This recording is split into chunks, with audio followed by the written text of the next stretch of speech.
क्या है वो बहुत ही ज्यादा इंपॉर्टेंट रूल, ध्यान से देखेंगे, ध्यान से देखेंगे। बैलेंस शीट में दे रखा है फर्नीचर 50,000, नीचे इंफॉर्मेशन में देखा फर्नीचर वॉज सोल्ड फॉर 40,000, कर दिया आपने। कुछ मेंशन ही नहीं है, अगर नीचे अलग से नीचे कोई इंफॉर्मेशन नहीं दे रखी तो क्या करेंगे?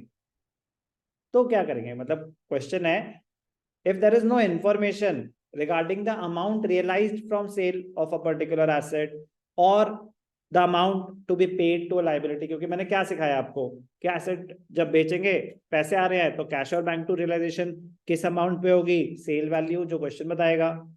पार्टनर टेक ओवर कर रहा है तो कैपिटल अकाउंट टू रियलाइजेशन किस वैल्यू पे, अग्रीड वैल्यू, वो भी क्वेश्चन बताएगा। if the question is silent if the question is silent about realization of assets, ध्यान से सुनना, बहुत ही इंपॉर्टेंट रूल है। इफ द क्वेश्चन इज, तो एक एक करके बताऊंगा, if the question is silent about assets तो क्या, लायबिलिटीज तो क्या, बहुत इंपॉर्टेंट रूल है। If the question is silent about realisation of assets, तो आपको आइडेंटिफाई करना है कि कौन से एसेट की बात हो रही है, वो टैंजेबल एसेट है या इनटैंजेबल एसेट है। अब सर ये क्या नया से आपका आ गया, ये तो हमने बचपन में सुना था, टैंजेबल इंटैंजेबल जब शुरू हुआ था ये, मतलब दुख का समय, 11th की beginning, basic accounting terms, tangible assets, intangible assets.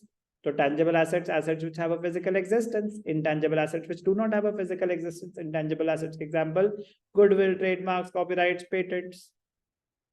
तो आपको देखना है कि वो टैंजेबल है या इनटैंजेबल है। पहली बात, ये सब कब हो रहा है, if the question is silent about the realisation of assets, कि उसने सर वहां पे ना फर्नीचर था, कंप्यूटर था, डेटर्स थे, तो फर्नीचर के बारे में बता रखा, कंप्यूटर के बारे में कुछ बता ही नहीं रखा।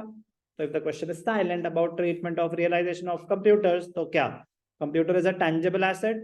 तो अगर टैंजेबल एसेट के बारे में कुछ नहीं मेंशन, तो हम अज्यूम करेंगे that they will be realised at book value. Book value, they will be realised at book value.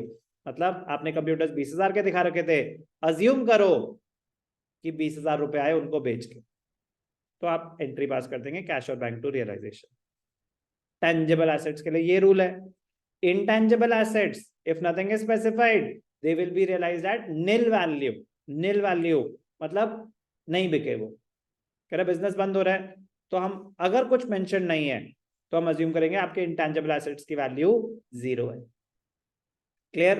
They will not be realise, they will be transfer to the realise. अगर balance sheet में appear कर दिया goodwill, तो first step पे तो आएगी realisation to sundry assets में, realisation नहीं होगी उसकी अगर क्वेश्चन में कुछ मेंशन नहीं है।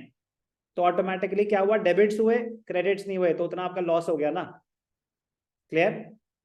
if nothing is specified about tangible assets, they will be realized at book value. If nothing is specified about intangible assets, they will be realized at nil value. Liabilities, if nothing is mentioned about liabilities, they are paid at book value. They are paid at book value. बहुत important rule है। If the question is silent with respect to realization of assets और payment of liabilities, तो क्या होगा, assets के लिए अगर tangible है तो realised at book value, realised at book value.